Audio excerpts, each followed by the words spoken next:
Welcome back to the Conjugate Dads Podcast. I am your host, Dave Chase, with my lovely co-host, Justin Commodores. Justin, how are we doing today on this Thursday afternoon? We're doing, man. I'm drinking a little today because it was an early morning, but we're here. We got a quick nap. It wasn't quick. It was more than it was supposed to be, but we're here. I always really enjoy, because I know you're tired if you tell me you're tired, but I really enjoy when people are like, I had a rough day. And I'm like, what's so rough? And they're like, dude, just like long line at Starbucks. And you're like, wow, you have no perspective. Or like, they forgot my ketchup in my bag at McDonald's. It's like, okay, so I just thought of something. So I want you to do a quick search on the burnt toast principle. Yeah, this is great. This is so interesting. I was thinking about this the other day. I saw somebody that posted read this. Yeah, go for it. Okay. The burnt toast theory suggests that minor inconveniences or setbacks like burning your toast can actually be a positive thing, potentially preventing something worse from happening later. It's a concept rooted in reframing negative situations and looking for silver linings. Essentially, it proposes that seemingly random negative events might be part of a larger protective plan. Right. So your long line at Starbucks was actually a protective mechanism to keep you from getting run over by a dump truck. Okay. All right. So can we mindset this thing here for a second and how people can totally lead their lives in a better manner based on how they perceive what's going on around them, right? I think that if we would live in a much happier place if people would just maybe start to perceive things in that manner, like not necessarily like, oh, this is happening for a reason and like all the woo-woo stuff, but maybe, just maybe, if we could kind of change our perception on the way we receive things and the way we see things, maybe we can take better steps in being a little bit more positive in our lives. I was listening to this gentleman talk on YouTube. It was one of those shorts, and he was talking about what to do when someone says something to you that is deemed by you to be disrespectful. And one of the best things that he was saying you could do, and I guess this is more relevant to an office environment or a C-suite environment, you just turn and politely to that person and look at them and say, did you mean for that comment to be disrespectful? I just wanted to make sure. Or did you mean for that comment to embarrass me? I just want to make sure, because it kind of gives you control of the situation and lets that person know that you weren't really bothered by the comments that they made. I don't know if that's on the same line of the burnt toast theory, but I'm one of those people that there is reasons why certain things happen a certain way. And I think my life as a whole is a good example of that, because everything we've done has gotten us to this stage, right? If I don't become a coach, I don't work with Dave, and I don't start a podcast, and maybe we end up with the biggest, most terrible podcast that there is, and we get popular because of that or something. I don't know. But yeah, I thought that was really interesting. Yeah, I mean, you can let yourself have the bad day, and I think it goes to the perspective. I mean, the burnt toast theory, it's just about switching your mindset, like you said, and I do think that it's always valuable to learn something. And I was having this similar conversation the other day.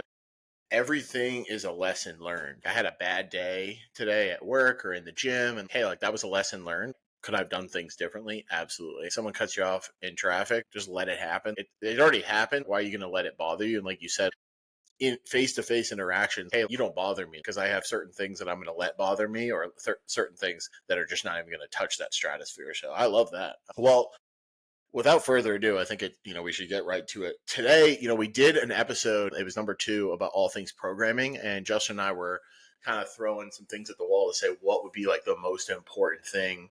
And I think the age-old question that everyone always wants to know is what should I eat? So we wanted to do an all things nutrition episode. And I've written down, what did I say, 12 or 13 different diets, Justin? Yeah, and more specifically within the nutrition, because that could be a 10-hour podcast, but breaking down macros and proteins and carbs and all that kind of stuff. But more specifically within the realm of the popularized diets that are out there right now, the trends. The trends. and why those are and can be dangerous for a lot of people. Yeah, exactly. So I was actually looking up the all sugar diet that Mark Bell was doing. So that was actually going to be our first one, and I just wanted to pull up. This is an article from Men's Health from June 4th, and I'll just kind of tell you what this article is saying, so you guys can hear it, and me and Justin can talk through it. So the sugar diet, it says, goes viral for weight loss benefits. Here's what you really need to know. Can unlimited sugar and restricted protein ever be a good thing? This is by Hannah Bradfield. Let's see how this one goes. Proponents of the so-called sugar diet have praised the approach as a method for cutting fat without losing muscle. For fitness influencer Mark Bell, it involves consuming 30 grams of fat a day, unlimited carbohydrates, and 100 grams of protein. Bell weighs 95 kilograms, so that's only 1.05 grams of protein per kilogram of body weight. Usually a man wanting to build / maintain muscle would be advised to aim for 1.6 grams to 2.2 grams of protein per kilogram of body weight. It says here, it's a quote from him, really just going after it with all I've got in terms of having juice, fruit, and even straight sugar, honey, and just trying to get it in. He said an Instagram reel explaining his strategy. That was a close quote. Open quote again, most of the time when somebody starts to get this lean is they start to feel like shit from their diet, but I don't think that'll happen with the sugar diet. This is not a diet where you're aiming to be in a caloric deficit, close quote. So before we get into that, I think something that is right away, and this is kind of the social media issue, is people hear all sugar diet. And before we look this up, Justin, I don't know if you were thinking the same thing as me before you looked it up. Okay. I was thinking candy, and so you actually read it, and he says juice, fruit, and even straight sugar, honey. He's not saying Starburst, Nerds, gummies. He never said that one time. I actually did see a post from him. I think it was yesterday. I was on his feed, and it was certain followers, posting, Justin so and so. Hey, this is my own. And it was like sherbet, which yes is sugar, and but then a bowl of fruit, I think, was the next one. I was like, okay, that's really where we're looking. So it did say here there's a new study in the Nature Metabolism journal. Let me see here. Nature Metabolism about the effects of protein restricted diet in men does suggest some of the sugar diet claims do stack up. However, before you get excited, as a kid in a candy store, there you go. Nice pun, Hannah. There are some things to consider. So it says here in this, so Justin, this was a thing that you and I were talking about off air, where it says, shows that fasting plasma FGF21 levels, this is in the abstract of the study, increase during protein restriction. Proteomic analysis of human white adipose tissue, so that would be fat tissue, correct? Yeah. And in FGF21, knockout mice reveal alterations in key components of the electron transport chain within white adipose tissue mitochondria.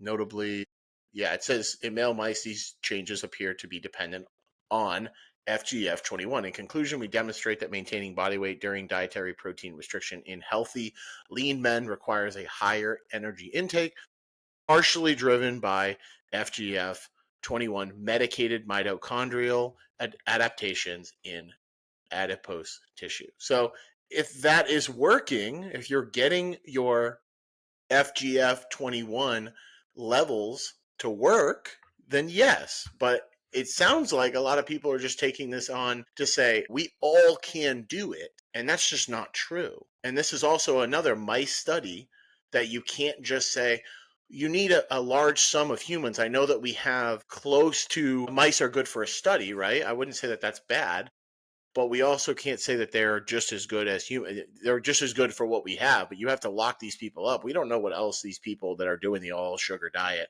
are doing outside of this. I was just listening to another podcast that discovered this. But yeah, Justin, what are your takes so far? The first thing that goes into my mind is that, again, you got to look at the person that we found on this through, which is Mark Bell. And obviously he's got millions of followers. His brother's also very popular producer and director. I think you have to look at the guy's track record and say, okay, so prior to this, what was his thing? It was carnivore, right? It was carnivore, or carnivore or keto or whatever. And then prior to that, it was the vertical diet. And then prior to that, that was when he was just an excessively large power lifter. He was huge, right? Wasn't he in the 300s? And now he's like 198 or something. Yeah. And so What is one thing that we know about him is that every single one of those diets worked really good for him. There wasn't one that he didn't do good on. So he got extra jacked on the vertical diet, started to really show the leanness. And this was at the time when he was chasing I believe it was a 600-pound bench. And then he got hurt or something. So he stopped chasing it or got close to it, but didn't quite hit it and he was satisfied or whatever. So that's when he got into the whole influencer thing and found the carnivore diet. And at that time, he was saying the same things about the carnivore diet that he's saying about the sugar diet now, which is that I feel amazing. I'm so shredded. I've got all these veins popping out everywhere. I'm not losing any muscle, blah, blah, blah. And it's the same thing now. So maybe genetically, he's got something good going on. 100%. His body adapts very well to what he consumes. And it wasn't going to make a difference no matter what, how he fed himself, except for the fact that he's either in a surplus of calories, maintenance calories, or a deficit of calories where he's got more energy going out than coming in, right? So I think that you have to take that into consideration. Also, he'll be the first person to tell you he's always going to use performance enhancers, right? Mm-hmm. So 99% of the people that are going to try what they see him doing aren't going to have access to the type of performance enhancers that he has. So we can't rightfully say one way or another if that's the right scheme for somebody to use to lose weight. And the other thing is what you said about the candy versus natural real sugar situation, right?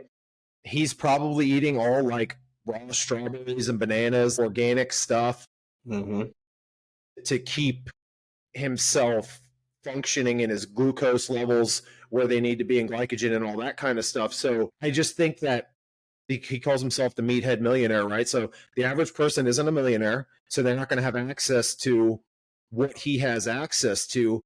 And they probably don't have his work ethic either, as far as he's doing all the running, the conditioning, the weightlifting. He has all these people around him that he can surround himself with to be the best version of his 47-year-old self.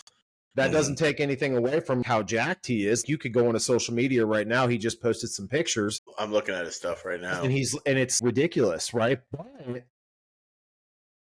how much of that is just him adapting really well to a certain diet? Yeah. He's obviously got at least one copy of the ACTN3 gene to be able to excel on a high level in powerlifting, right? So he's got that going towards him. Again, we're losing large chunks of people as we're talking about this, right? This group of people can't do this diet because they don't have this. I feel like he's trolling a little bit here. Come on, dude. But, he did the same thing with carnivore. And then it was like, oh, carnivore is great, but now we're finding that we need to implement things like honey and fruits to be able to perform good, because we know, and this is a fact, recovery from your workout goes down 40% or 30 to 40% without implementing carbohydrate after you train. Yep. Right? So what am I leaving on the table by not implementing carbs after I train just because I'm following a diet that isn't going to benefit that particular scenario? It's crazy to me that I don't like the candy stuff. I really don't. And I do think that people are just certain people are more susceptible to getting results on diets and others aren't. And this seems like a fad diet that a lot of people are going to try that are vastly overweight, that their BMIs are up, they have too much body mass, they don't have enough lean mass, and they're going to stay overweight and it doesn't matter. And then they're going to go, hey, what am I doing wrong? I'm doing everything that Mark Bell's doing. And you said they forget he's the millionaire. He knows he has access to this. He was just talking about Merrick Health, for his blood panels. Like, that's great that you're going through like people to go over, your comprehensive blood panel.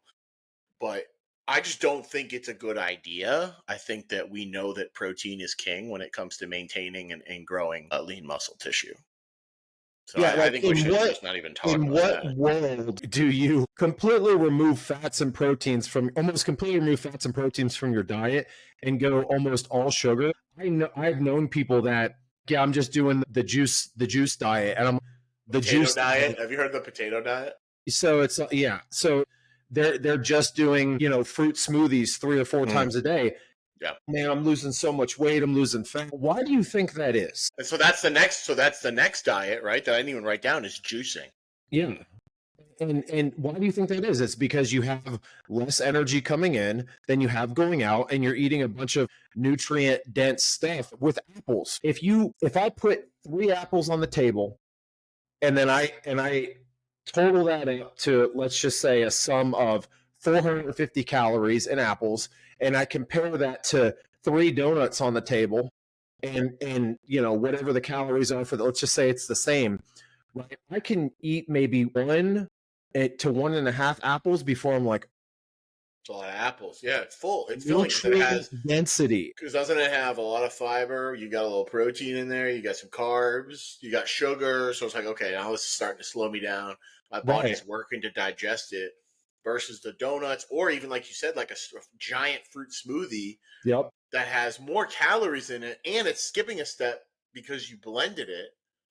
Like, we can't do that. We got to eat our food. A protein shake is a protein shake. That's fine, because you're not stripping some nutrients away and skipping a digestive. You're adding. It's not like a meal. It's a supplement. It's a meal supplement, right? So it's not even a meal supplement. It's just a protein supplement. So with juicing, I would say, you see this, and we both know people that sell these, 3-day resets, or just juice for 7 days and you're going to feel great and you're going to lose weight.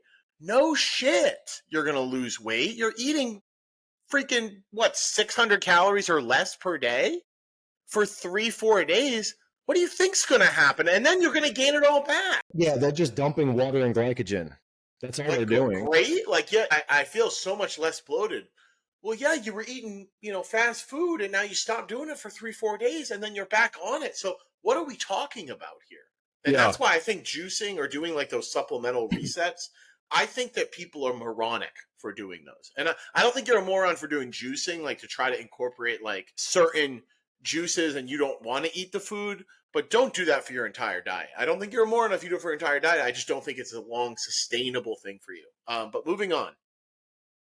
Keto. Justin, your thoughts? Again, keto is it's going to depend on, there's so many subcategories here that you can go to. Like, I think another one that probably needs to be on that list is paleo, but that's more of keto and paleo are like medical. Even carnivore could be considered a doctor prescribed style of diet. Sure. But keto, diet, DR, like the diet restriction. Yeah. Keto just kind of comes from that Atkins family that was really popular in the late 90s and early 2000s. Sure. It's like, low carb, super, and where people really screw the keto up is they focus way more on fat than they do on protein. And I just think that's the wrong route. I mean, we're the protein guys. Like, I'm not coming off of that hill, but they just would overconsume fat and vegetables and just bloat themselves out with that stuff. And then it makes them super full and satisfied, but then they're missing protein. And then these people are still going out and doing these, high intensity, very glycogen dependent training sessions. And then they're just like tanking their muscle, and they're wondering like, what's going on? Why do I look flat?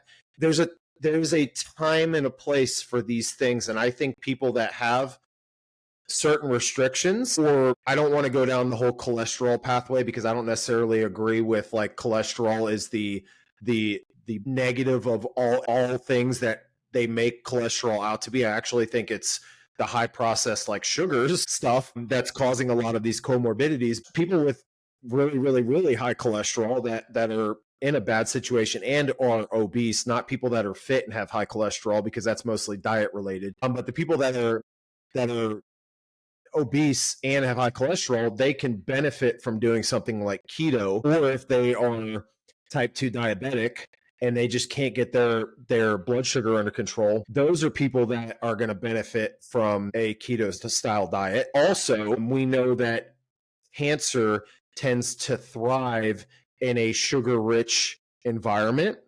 And so there are times where people that get cancer will kind of shift to a keto style diet, just attempt to starve out the cancer in their body as much as possible. I can remember seeing a documentary on Netflix about cancer, and how all over the world there's all these different places that treat cancer differently, whether it be like super high levels of like vitamin C therapies, or even using high heat to go in like through ultrasound and try to like not melt, but burn out the cancer or the tumor essentially. And one of the funny things that you would find like in America, when a lot of times when these people go in to do their cancer treatments, like they're giving them candy as they come in.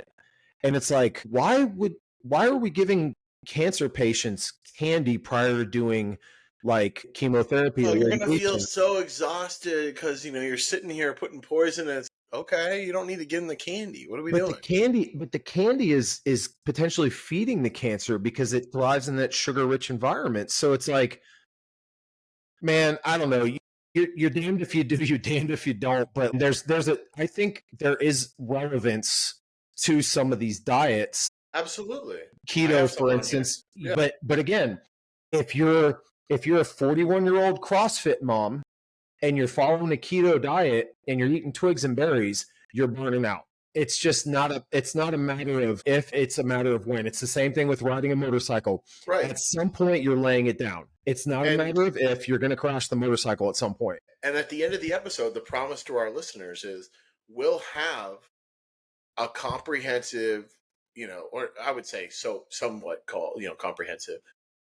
But basically, a little preview for you guys is the best diet is going to be the one that fits your workout program and your lifestyle. So we're going to go over that. If you are doing this, then maybe you should try this out, but not, hey, this is the end all be all, because like you said before, Louis used to say it, it's not the way, it's a way. So you can do keto, but you're going to burn out. Like you said, if you're doing a high intense interval training like that, that's very, just taxing to the CNS, and it has to meet your goals, wants, and needs. And I would go even a step more simplistic and say that, and this is really kind of redundant, but the best diet is the one that works for you.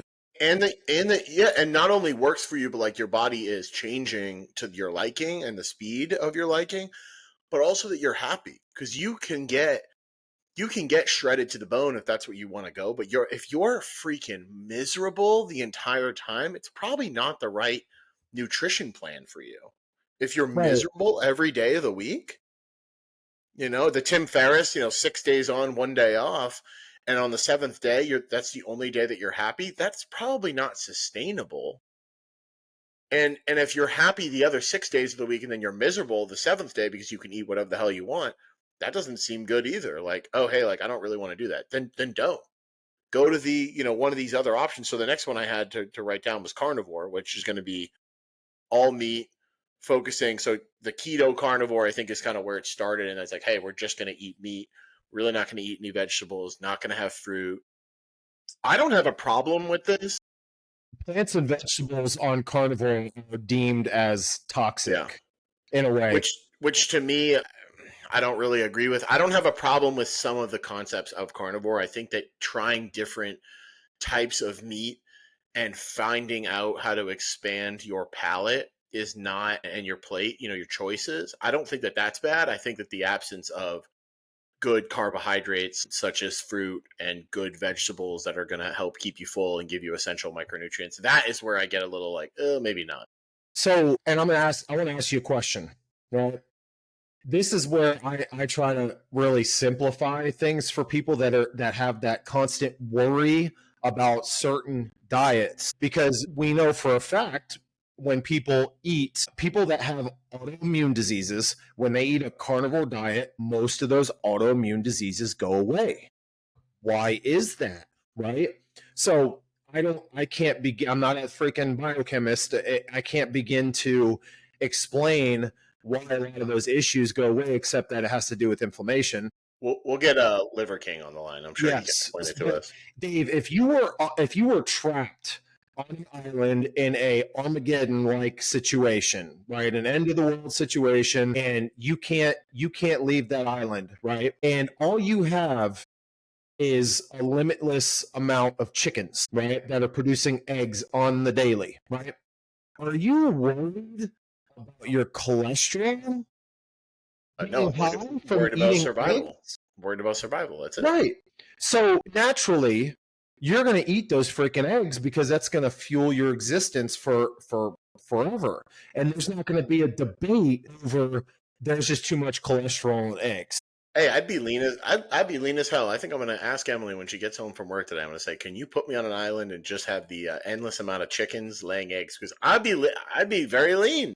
You can't eat the you don't eat the chickens because they're producing more. Right. I'll just eat the eggs. Right? Same thing if you're trapped on an island and all you have access to is the fruit and vegetation that the island provides you. You're going to eat freaking fruit. Like at that point, you're not worried because there's nothing else going on except your survival. So you're kind of going like carnivore or vegan. I think with carnivore, you can hit all your protein and your fat markers pretty easy, but now your micronutrients are off and your carbohydrate intake is going to be almost none. And then same with vegan. Now you flip it, it's going to be incredibly hard to. Here's the problem I have with vegan is the fake proteins. I would say if you're going to do vegan, don't eat the fake proteins because those are ultra processed. And I'd rather you just eat beans and lentils and rice, and I'd rather you just try your best to hit protein other ways. There's like a distinct difference there between those two, and there's a reason. But like going back to carnivore, what ends up happening is there are, and even keto, there are people that are like, well, number one, the fat can be used as an energy source, and we know that my favorite analogy, because people ask this all the time, why can't I just do a keto diet? Well, you can. My favorite analogy is like, when it comes to an energy source, carbs and fats, right? If your job is 10 miles from you, okay, and you live in Texas and it's very hot and you have to wear a suit and tie every day to work because you work in a C-suite environment, whatever, you have a couple of options in how you can get to work, right? You can drive a car, carbs, or you can walk, run, or bike in the sweaty sun. Now, you can get there with any of those things. One gets you there in a much better situation and is going to be better for you overall than the other in terms of energy output, right? So that's my comparison with carbs and fats. They both work as an energy source. Carbs just work better, right? Like our body, just like people will argue, well, we didn't have carbohydrates, we had fats, and it's like, no, people were eating potatoes, and fruits have carbs in them. Sugar converts from fruit in the body. So don't tell me that we don't have to have carbs. So you don't have to have them, right? You're not going to die. But in an ideal situation from a performance or an aesthetic standpoint, carbohydrates are going to perform better. And we know this as a fact overall. So then they'll say, well, protein can still have an energy usage if protein will still kind of convert to glycogen with the lack of carbohydrate coming in. One, I would say, but no, because you're going to be getting fat, so you're still going to have that as the dominant energy source, which we know isn't as effective. But let's just say you were just eating lean chicken and cod all day and you weren't getting any fats. Well, we know that would be not smart either because you need fats to also survive. They support your hormones. So saying that the protein's going to convert, that's pro for protein in that you're never going to store protein as fat no matter what you do. That's been proven, right? So you can always eat more protein. But at the same time, it's not going to be that super effective energy source. Now, bringing it back to vegans, okay? The issue with that style diet for somebody that's trying to build muscle or lose weight or something like that. They're not just doing it even from a health standpoint, right? The amount of food you have to consume from natural source vegetation to equal the same amount of protein is insane. It's too much. Yeah, it takes too much time. This big of broccoli is going to equal, 30 grams of protein, right? Good luck. There's no way, right? The other thing is we know that the protein coming from the vegetable-rich foods aren't going to equal out to what you get from animal protein in terms of leucine content. And we know that leucine is the most important signaler for anabolism in terms of muscle tissue. You're not getting people say, I'll just go and get a plant-based protein. No, it's not going to be the same. It's not equal. It's not created equal. The leucine content is always going to be less coming from legumes or vegetables or whatever compared to animal style protein. So it's doable is what you're saying, but it's going to take a heck of a lot more work. And it's the same with the carnivore too. Like you're leaving things on the table. The next thing is Mediterranean diet. So I actually looked it up because I know you were saying like, hey, like I don't really have a lot of experience with that one. Red meats and sweets enjoy sparingly, which like that sounds not bad. Besides, I'm a big red meat guy. Poultry, eggs, and dairy enjoy 1 to 2 times per week. So I think we could do that. Fish, seafood, and omega-3 rich foods enjoy more than 3 times per week. So doesn't seem like a bad idea. Whole grains, legumes, fruit, vegetables, healthy fats, herbs, and spices enjoy daily. Still fine. Physical activity, it said meal and family time, practice daily. So actually like not terrible. I think my dad or somebody in my family was like super into this for a little bit. That's Dave, and you might want to look this one up so you can see, but that's a blue zone diet, right? And what's a blue zone? A blue zone is people that live like a long time. Yeah. And so if you go to a place like Greece or Italy, like you'll see a lot of elderly people that are all up around moving, and they live nice long lives because they're eating that omega-3 rich diet. Loma Linda, California, Nicoya, I hope I'm saying that right, Costa Rica, Sardinia, Italy, Ikaria, Greece, and then Okinawa in Japan. So near the water. Yep. Right? Yep. So maybe this is more like an ocean diet type of thing, but again, Mediterranean, yeah. Yeah. So like these people are living long lives because they're eating these omega-3 fatty acid rich diets with a lot of protein, right? But they're not really leaving anything off the table except ultra processed foods. Oh, and I'm seeing in here too, sourdough is a big component, which like, are you still doing a lot of the sourdough? I'm a big sourdough guy. Yeah. I right now I can't pay my wife to make enough of it, but it's so great. You get to eat bread and it makes your blood sugar go down. So if I eat sourdough, people are like, why am I having you implement sourdough at breakfast when you're having other carbs? And because it lowers overall the impact of blood sugar in that meal. So it's super beneficial. And then it's also great for gut health too. And if you're a carb guy like me, I know Dave, you're probably a carb guy too. Like, of course. It's delicious. I like to not to get too off cuff here, but I like to get this strawberry spread that Stan Efferding recommends from Kirkland from Costco. Oh, I hadn't tried it. I'll have to get it. It's like 40 calories per serving, but it's just so delicious. I'm actually looking at the next diet we're going to talk about.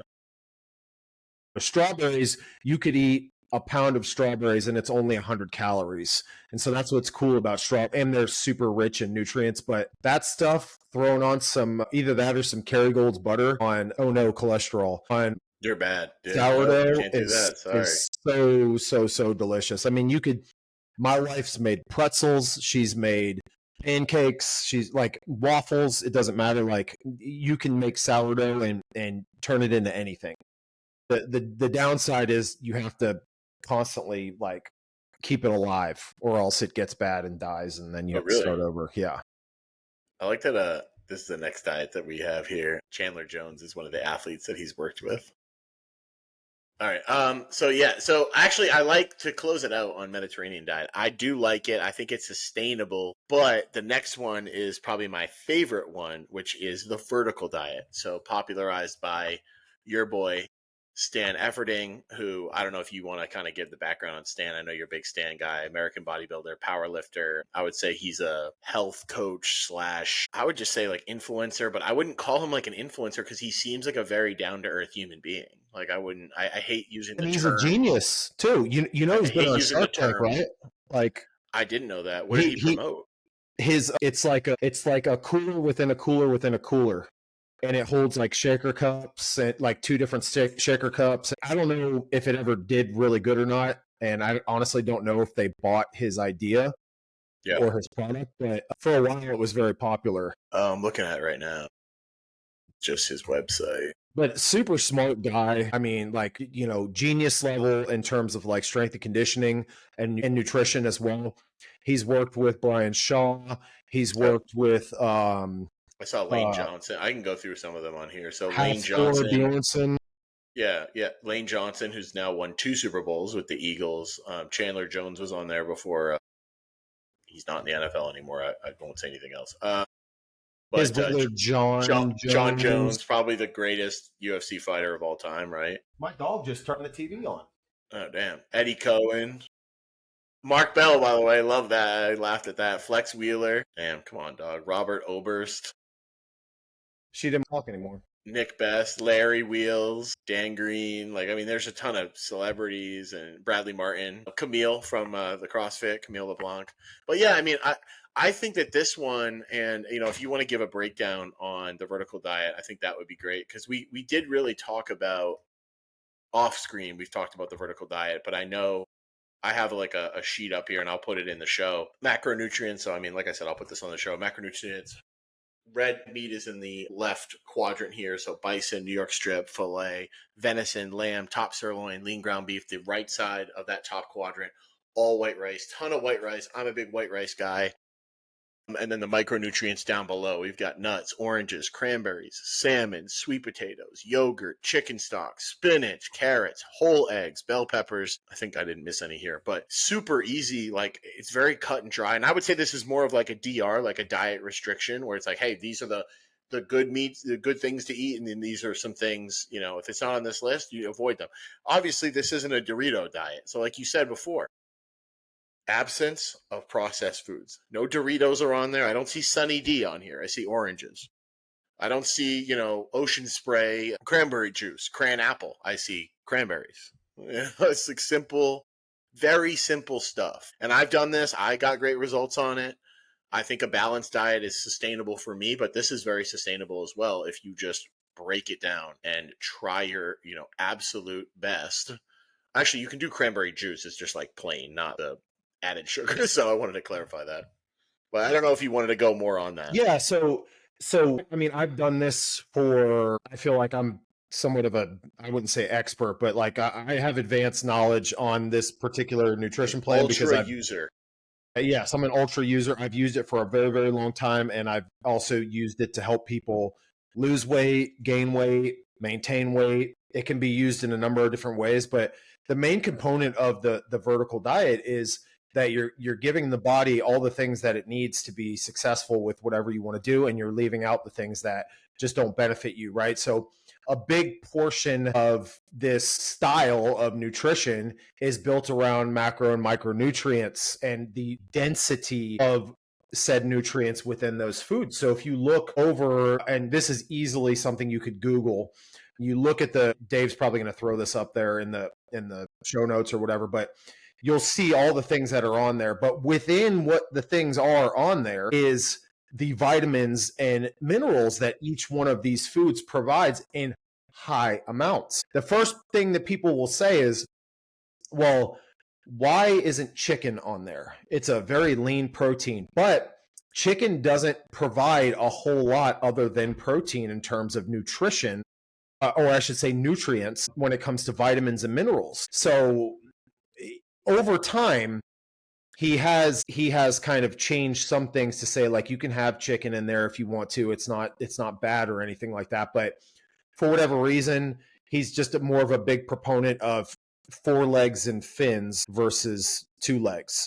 And so a lot of this has some parallels to the Mediterranean diet, with the exception of the red meat. But another big component that a lot of people miss on is how this diet relates to the FODMAP scale. And that's FODMAP. And the FODMAP scale essentially will rank foods based on how much gas they produce in the body and how much they can bloat you out. So if you look at a lot of the vegetables that are on that scale, you're eating a lot of those vegetables and running around wondering why you're bloated all the time. Man, I ate a big thing of broccoli last night, and I haven't been able to shit for 2 weeks. It's like, I just don't eat it. I just don't do it anymore. Or man, I'm so gassy after I eat this broccoli, or after I eat these onions, different things like that have a really high gas profile. Those are going to cause a lot of gastrointestinal issues, right? So one of the big portions of the macro on the vertical diet is white rice. People freak out when you say white rice instead of brown rice. Why would I do or prefer white over brown?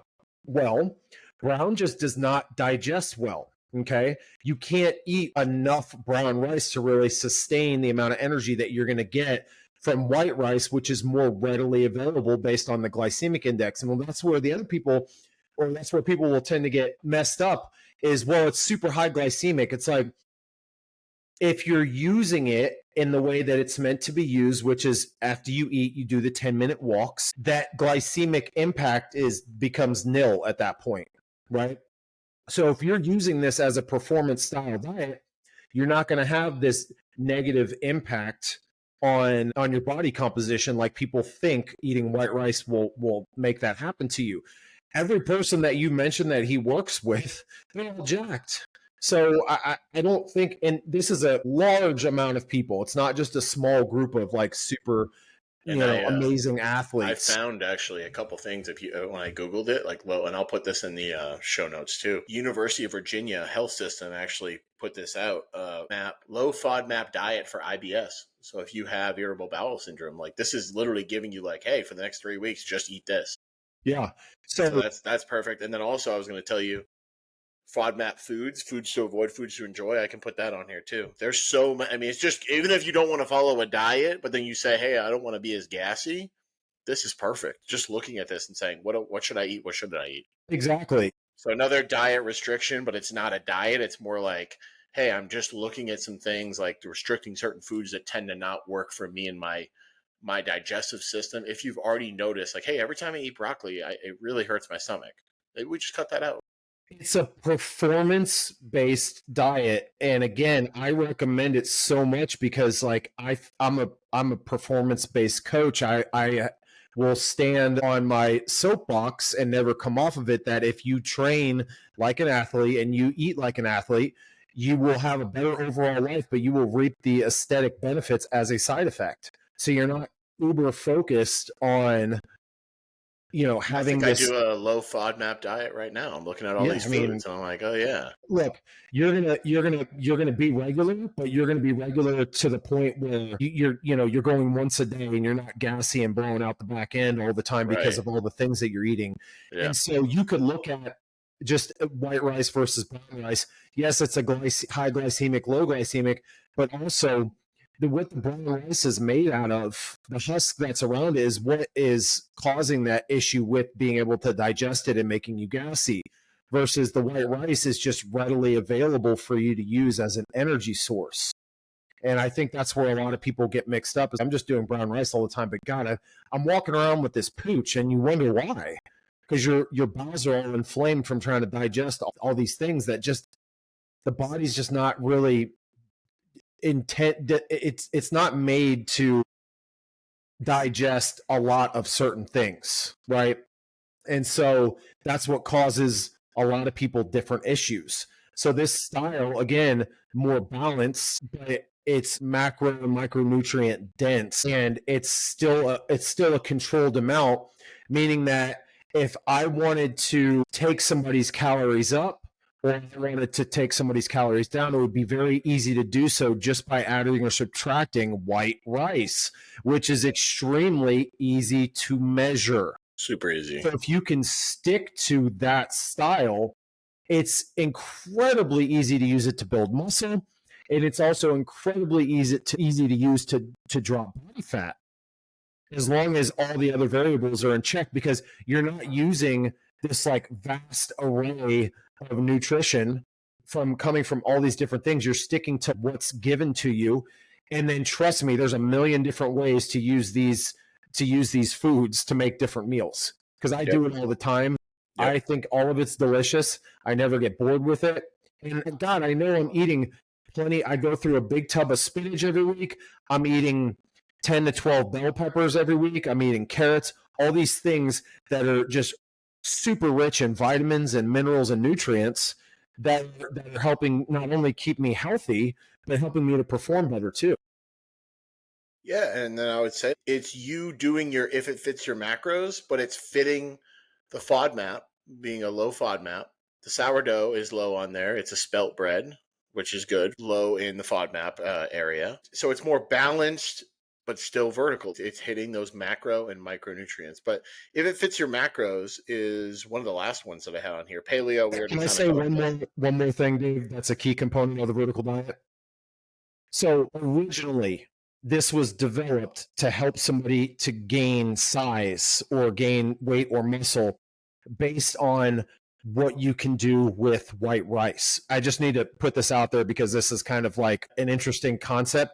So essentially what you would do, and this would be the same thing, but just through subtraction, what you want to do for fat loss, but every 3 days, you add a quarter of a cup of white rice to what you eat in your meals every single day. So white rice is a component of those meals. As you're increasing those, your body adapts, again, because it's easy to digest.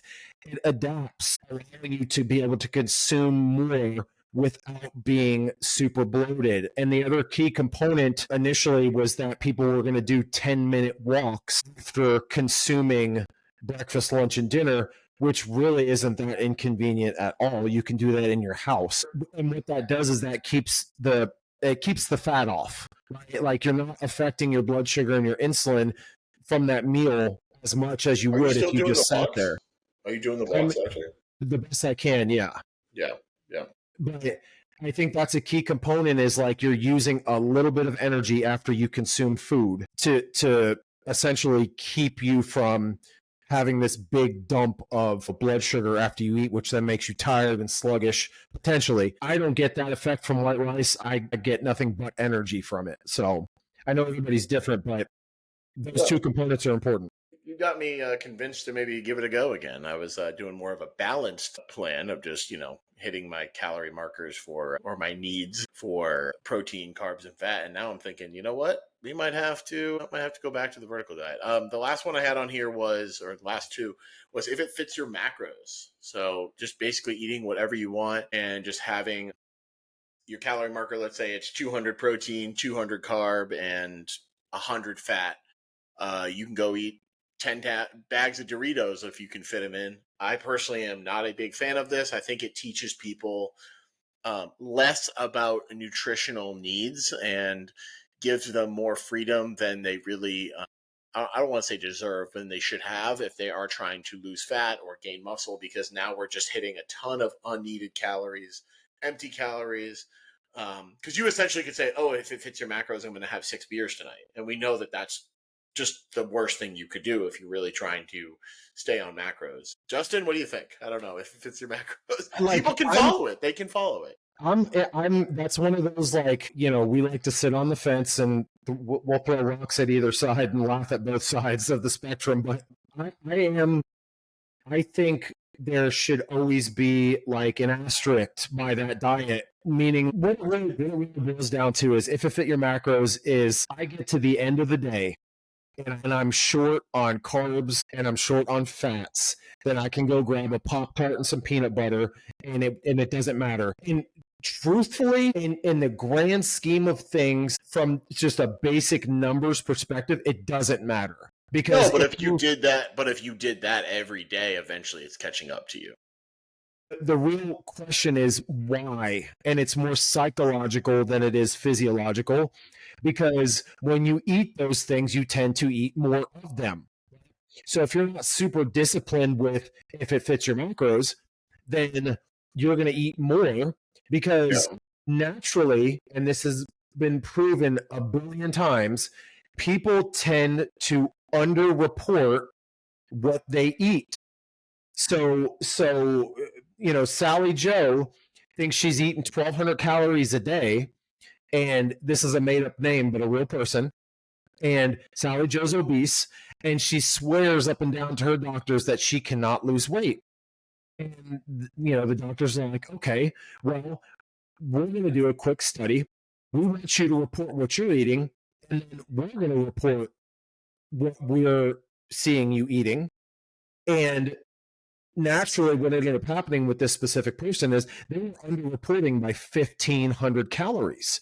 So when they thought they were eating 1,500 calories, they were eating 3,000 calories. No shit, you can't lose weight because you're paying attention to what you're actually eating.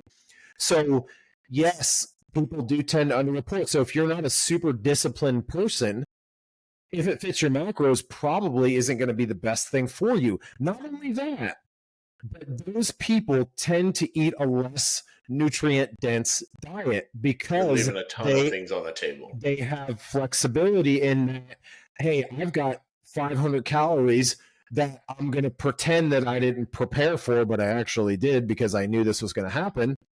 And I eat a donut. Right? And that donut's so good, I need to eat another donut. Right? The balance goes out the window at that point, and the reality is that when you eat less nutrient dense foods, it just doesn't have the same impact on how you feel.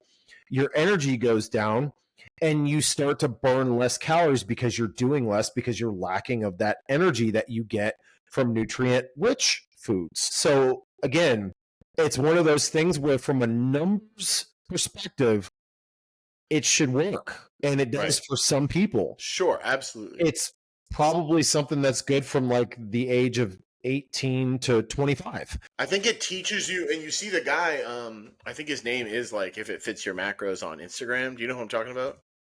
It sounds familiar. He's in Austin, Texas. He's like an influencer. I don't think it says what his actual name is, but this guy's been making meals for years, and just showing you, damn, they don't even have it on here for you, but it's like, if it fits your macros, they have a whole website for it. And he was posting recipes and was like, hey, try this tasty protein flavored pancake. And it was like, yeah, so I'm going on his website here, tracking. Yeah, it's like, now it's just going to be coaching and shit like that. But science backed, blah, blah, blah. Macro Academy video course. Oh my God. 16-week deadline diet. This is a lot.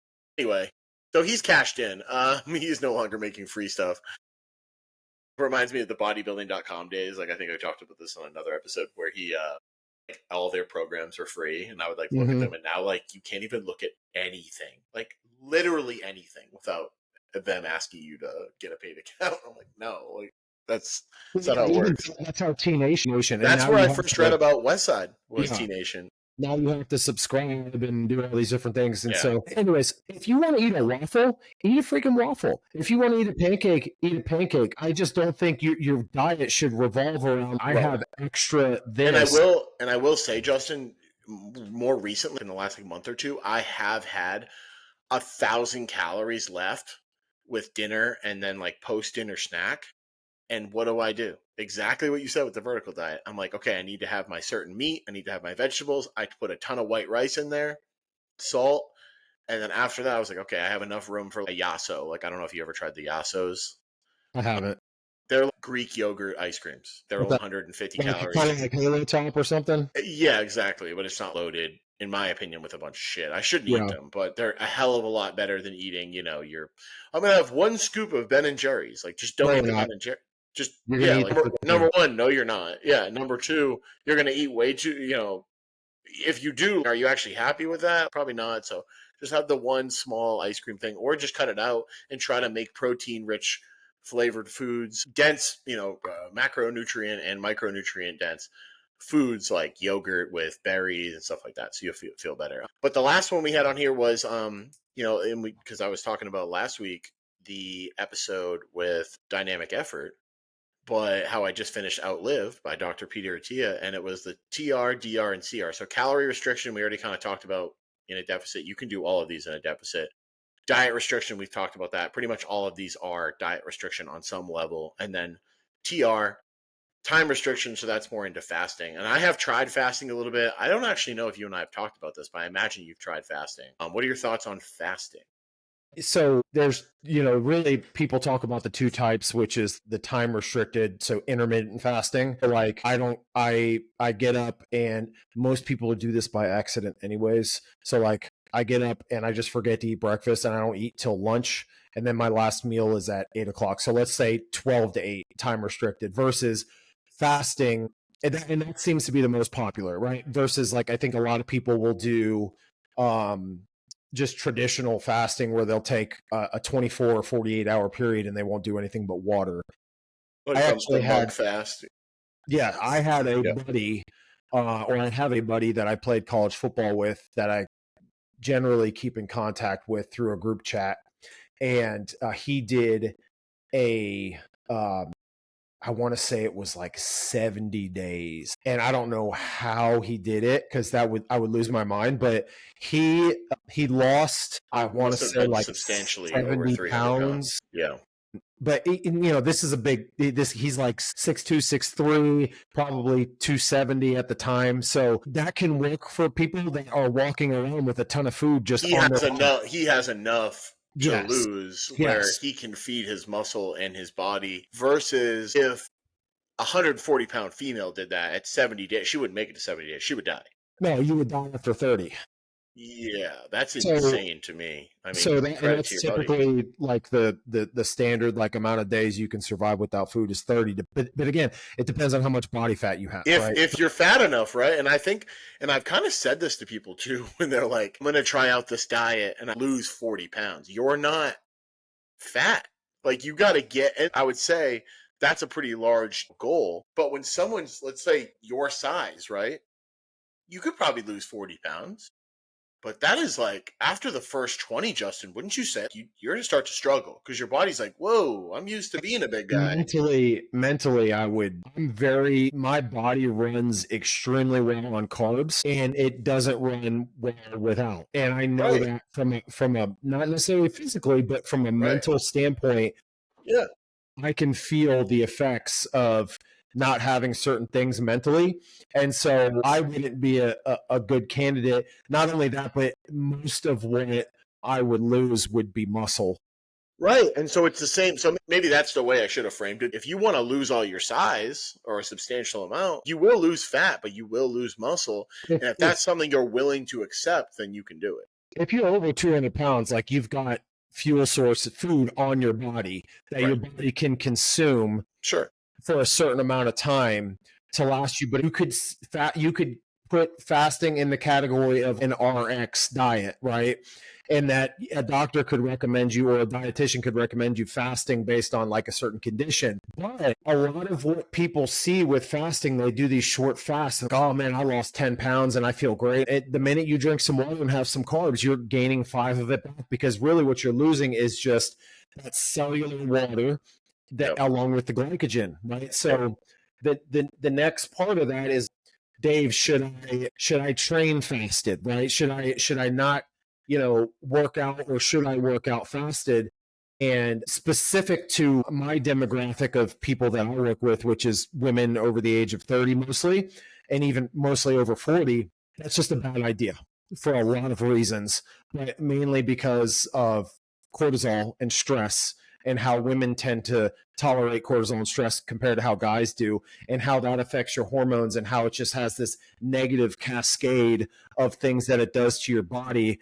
And this is all factual. You can ask Gemini or Chat GPT, and it'll give you the same answer that I'm providing now. And I think you can do some form of exercise without food in your body, but it has to be low intensity. It has to be walking. I mean, you can go get your mail, you can walk your dog, you can do a light aerobic walk, but we're not talking zone 2 I got zone 2 today. I'm not going to do that fasted. I'm going to have something before I work out because I know it's going to get intensity. Right. So you need something that's going to fuel that. So, I mean, it's the same thing. But I do think that fasting overall is a good idea. I actually have a friend. He goes, his son goes to the same daycare as my son.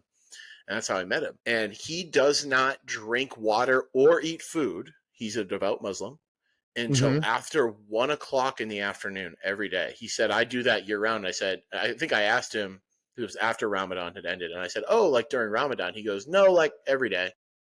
And I said, okay, is there a reason why? He said, I just got used to it and I just really enjoy it now. And then his window is 1 to whenever he goes to bed, usually like 10 o'clock. So, I mean, his window is only 8-9 hours anyway.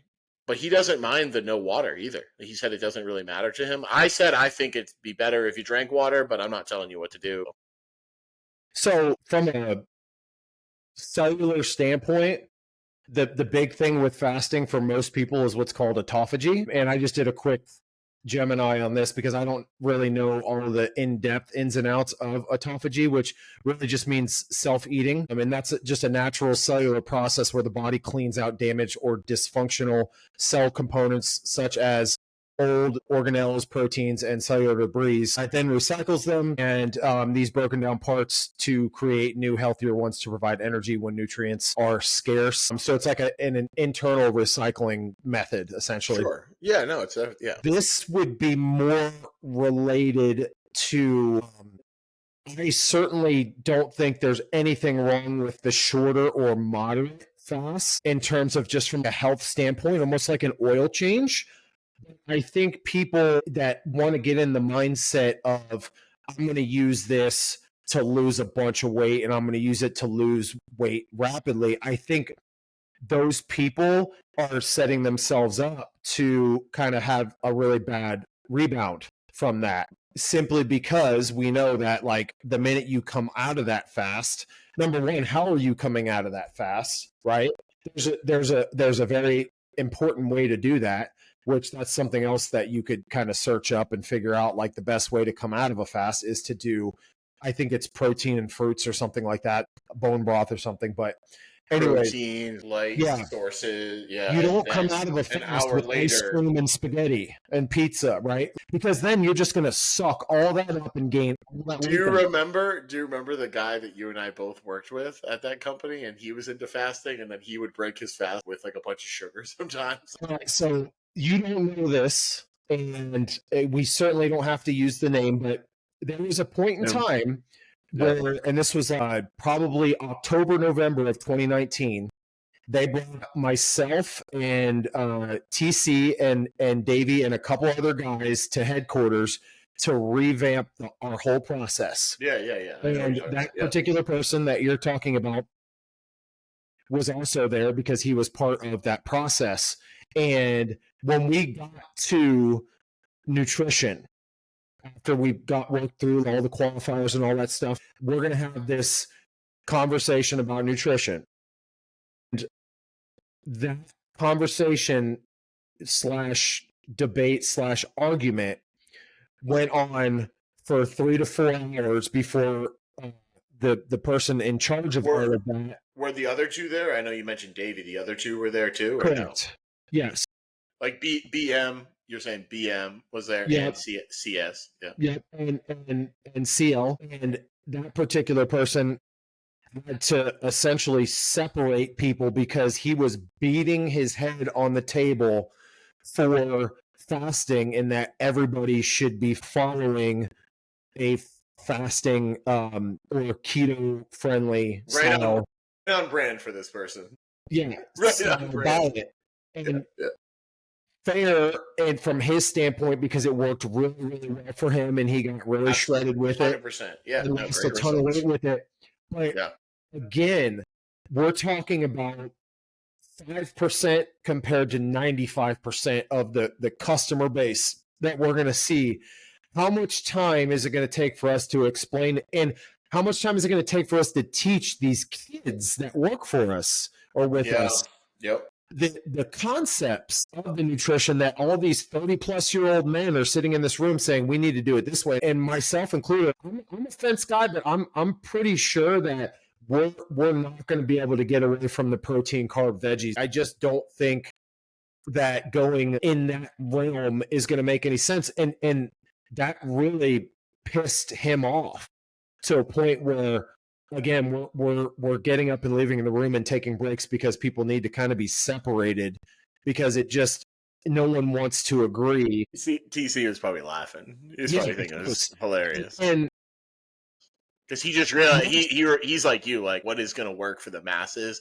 How are we going to train this? And then how is it going to be understandable to most of our customers? Because you have, 15, 20 minutes with a max 30 minutes. It's the law of averages, right? What most people do. And you're not going to be able to, number one, you're not going to be able to communicate that to that level for it to work for somebody that has no clue what you're talking about coming into your location or your store. And so we just had this massive debate, and not that it wasted time. I think it was healthy.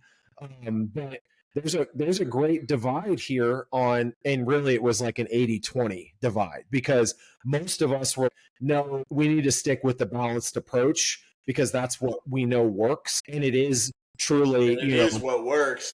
Yeah. In the realm of, I've checked off every single one on here. Balance does work, and it's the best diet because it's the best nutrition plan that you can follow. Or the best nutrition plan for you is the one that you can follow, but also meets your caloric needs and your lifestyle. It's got to be sustainable. That's the key.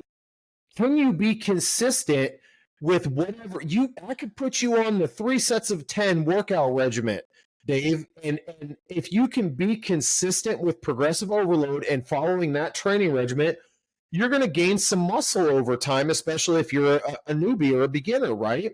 But eventually, how can we sustain that? Well, we know scientifically something needs to change, right? We have to change things because the body is a great adapter. So the balanced approach is conjugate nutrition, right? Did I just create a new business?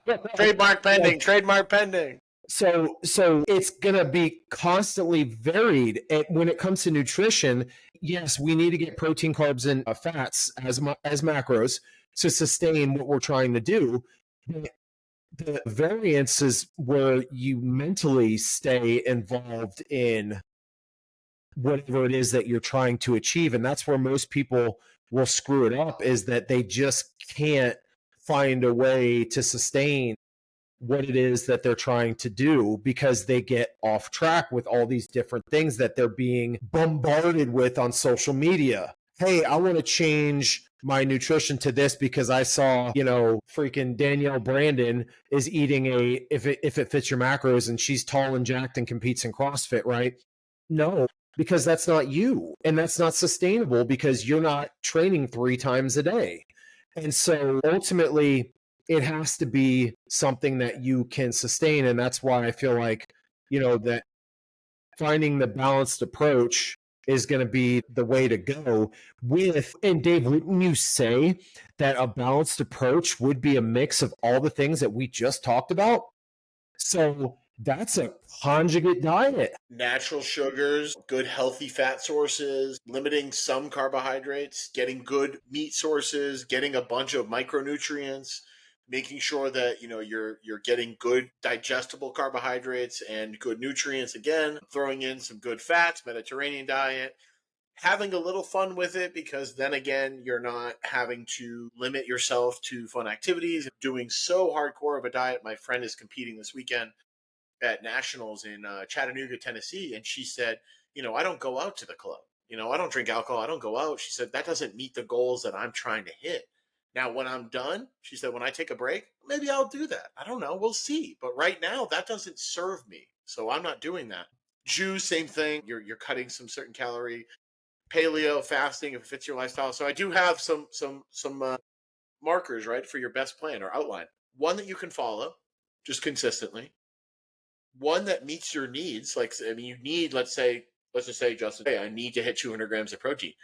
If you can follow a certain plan that meets that, Great. Awesome. Blood work. Try to get your blood work done every 2 to 3 times a year. If you can get that done, even once a year, and going back and saying, hey, am I improving in my markers where I need to improve with your physician? Go over that with your physician. And a disclaimer for everyone listening. We're not your doctor. Go to your doctor and have these conversations and be ready with questions. Don't just wait for their answers. Have the research in front of you. And then the last one is creating an adaptation that you want. So getting the best diet or the best nutrition plan for you above all else is getting the results you want. If you want to lose 50 pounds and you do fasting and you lose 50 pounds, that's awesome. If you want to gain 10 pounds and vertical diet is the best way to get there and you saw results with it, then that's probably the one you need to keep following. Don't do a diet that has the absence of micronutrients and key macronutrients. Don't do a nutrition plan and call it a diet, because then, you're thinking the first 3 letters, right, of diet are die. I can't ever have a Dr. Pepper ever again. If you want the Dr. Pepper once a week, then have it.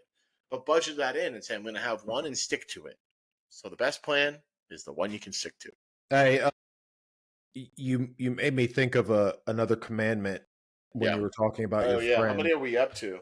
Probably 13 now. But let me see. You are I only got 10. So I write down 11. Okay, so this is 11 then. Yeah. You are a direct. No, 12. I'm sorry. You are a direct reflection of your habits. All right. Commandment number 13. Say it again. You are a direct reflection of your habits. I like that. So if you're somebody that works out really, really hard and you are still carrying a significant amount of body fat, that is a reflection, not necessarily of your habits in the gym, but your habits outside of the gym, which we know are the most important habits, right? So your nutrition, your recovery, your sleep, your hygiene, all those different things will reflect how you look. And you're not even mentioning too, like the stressors, the outside stressors. If you have such a stressful job, or you get into an argument with your partner or your spouse, or even one of your close buddies, let's just say you and me get into a really bad argument at the end of this episode. And I go, I'm going to eat a bag of chips now, or I'm going to go to the store and I'm going to get Taco Bell. And then I feel like crap. And then I start to get bloated. That is a direct reflection of my habits. And also, maybe this was an unavoidable argument with your spouse or partner or your podcast or your co-host, but you don't need to feed into that even more so to say, justify, hey, I'm going to eat with my feelings. Go for a walk. Stand up. If you have a stressful job or you get into an argument with someone that you love, go for a walk, get some sun on your body, drink some water, think about it. Try to not listen to anything, going outside and just listening. That's another thing I'm trying, is going on walks without any technology. I mean, I guess my watch just for distance, but not having anything access to the internet or podcasts or anything like that. There's some really direct parallels here between training and different diets and nutrition styles, and that we can't be we know with basic linear periodization that it's super rigid. The percentages are hard in stone. You can't change them, right? We know that doesn't work. After a certain amount of time, that rigidity will fail you either in an injury or in burnout or central fatigue, whatever. The same thing with nutrition is going to happen, to where if you stick to this super rigid plan where you're just eating this, this, and this every single day forever, there are only a small amount of people that can kind of sustain that, right? Yeah. Those are 1%ers. Most people can't stick to that. They have to have some variation in their nutrition, right? And that was my friend Rachel, and she actually had this conversation with a girl, and she said, I want to be you. And my friend is competing in figures, so she's a very muscular young lady, and she's beautiful too. Like, I think she's going to do great at the show. I hope she wins. And she said, I don't think you do, because I think you look great. And she said, I don't think you want to track your macros for a decade like I have. And I don't think you want to avoid going out with your friends and drinking and eating whatever you want. And she said, well, yeah, I think you're right. And she said, don't just try to be me. Try to be you. Try to be the better version of you. So it's like you said, that 1%. And I had this conversation the other day, and I know you and I have had this. Stop comparing yourself to people that can follow a plan to a T and they look better than you online, or they lift heavier than you online.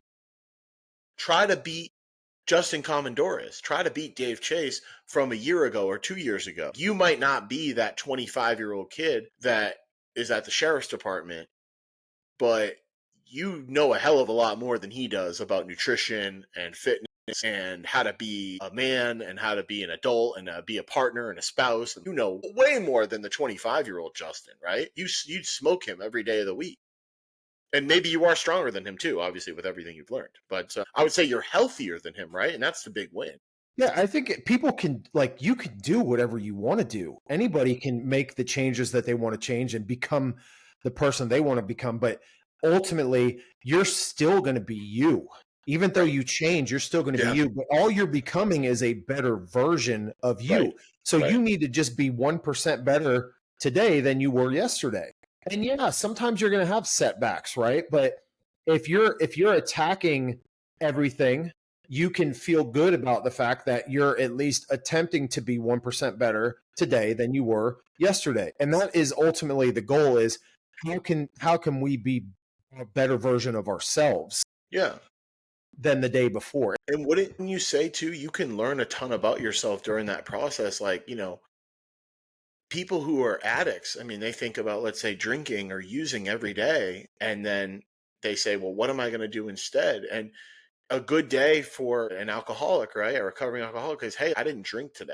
Even if they had a crappy day at work, they did not drink, and that's a huge win. So you're in the gym, and going back to the very start of this podcast, right, the burnt toast theory, someone cut you off in traffic, be happy that you're heading somewhere that's getting a paycheck, right? Well, that's a good thing. Hey, you didn't do as great as you probably could have in the gym, but you didn't sleep that well last night. So now what are we going to do? We're going to frame this in a positive manner. Go to sleep a little earlier tonight. Try to read something or listen to something that's going to calm you down, and then hopefully tomorrow is a little bit better than it was. Not to necessarily say every day has to be. There are those people that say that there's no bad days. There are bad days, but it could be a heck of a lot worse than it was today. Most likely today was probably not the perfect day, but there's been some worse days, and you know it. The relevance in that is, I always, in my mind, you know, you're having a bad day, and you get it, right? But I always say, compared to what? Compared to what, right? What are we comparing that bad day to? And if your mom died or something like that, like, that's a bad day. But compared to what? Compared to you being 6 feet under, like, that would probably be the worst thing. Like, there's always more. And again, that's a natural bad day in the sense of things. But most people, when they have a bad day, it's, I got in an argument, or I got fired from my job, or I had to wait in line for coffee, or there was traffic or something like that. And it's always, then I go, okay, well, compared to what? Let's be realistic here. Yeah. No one's contending that you are perceiving to have a bad day, but compared to what? It's the same. Is Jack done with his golf camp? No, that'll we get another like 6 weeks of that. Oh, okay. Well, I'm guessing that when you first started teaching him, he was not great because he's learning. And then now he's probably hammering that ball off the tee just like his papa. He's learning and he's getting better. And I'm guessing you're telling him, and your wife's telling him too, dude, you're just getting a little bit better every time. We're not asking you to go out the U.S. Open and shoot under par. Just trying to get a little bit better. The key with him is he did automatically have a pretty natural swing. Athletes, two athletes and the parents. For him, he knows he's getting better. He knows he's good. Yeah. And so I don't think that's a bad thing. I don't. I think that's actually great. Yeah. It's not. It's just being able to coach that scenario is very unique. Sure. Yeah. Especially a game like golf too, where you are going to have some bad times out on the course. Yes. Over some time, and then you're going to have sometimes you go, I felt like it was an out of body experience where I was just shooting pars or birdies for days. And what the hell just happened? Whoa, I didn't even know that was me. It's like, you know, the best of the best, like, they hit the ball straight every time, right? Like, but they want to be able to, you know, fade it in and hit it around a tree and make it whip around and land right next to the hole, versus the average person that shoots, you know, a 20 handicap. They're just trying to hit it straight. Sure. And At this point, I'm just trying to go as close as I can, or as far as I can away from the tee box, and then the next time I'm just trying to get closer, and And you can never, it's almost like it is an out-of-body experience when you hit the ball straight 3 or 4 times, because you're like, how the heck did I do that? I have no clue, because the other 75 times I shot, it didn't work. 17 holes, you hit it to the right, and then one time it goes straight. Well, what happened here? How do I duplicate that? It just depends. It just depends. Yeah. That's commandment number 0.1, I guess. It depends. Well, that's all we had. That's all we had today. Any parting thoughts, Justin, or no? That's it. I think the essence of this episode is very deeply rooted in our experiences. And I think the major takeaways here is that we're two people that truly believe at looking at all aspects of different things and how they can be used in a given scenario, because there's always going to be a time and a place to do different things. So we're not telling people, hey, don't be a vegan, hey, don't do the carnivore, or do that thing, or do that thing. We're just simply giving you our take on how these different things can affect the overall outcome of what somebody's after. And I think it's best to keep an open mind when it comes to how you nourish your body. Right.